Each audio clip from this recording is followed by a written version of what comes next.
This video covers a basic introduction to the idea of electrical resistance. So imagine that we have a wire that has a current here, and there are electrons moving through it. Now imagine that we have more and more of these moving electrons in the wire. We can see that the number of moving electrons increases, and we can imagine that there's going to be a lot more collisions in this example compared to the original wire.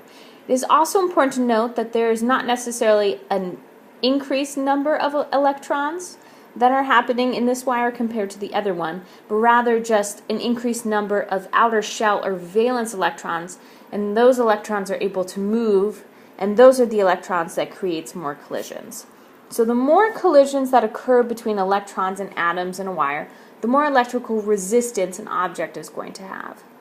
So we can imagine that an object with high electrical resistance is going to be an object where it's really difficult for the charges to flow because they're going to continue to collide with one another. Objects with high resistance are also known as insulators, right? Because charges don't easily flow through them.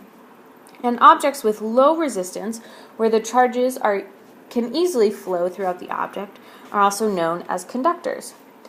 Particular objects have certain different electrical resistances. For example, you can look up the resistance of a copper wire versus a gold wire. And the variable for resistance is a capital R. And the unit for resistance is an ohm, which is represented with an uppercase Greek letter omega. So there are particular devices called resistors, which can be put into circuits to decrease the current. We will use these devices throughout various labs that we're going to be doing in this unit. So resistors that we have look like these small white little boxes that have their resistances labeled.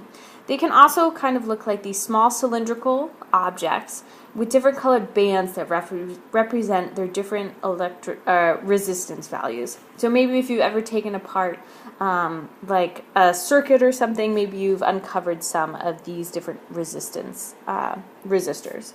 So whenever we draw schematic drawings for circuits, which we'll do later in this class, we always represent the resistor with this symbol. All right? So we're going to work with this idea of resistance a little bit more in the future once we delve into Ohm's law.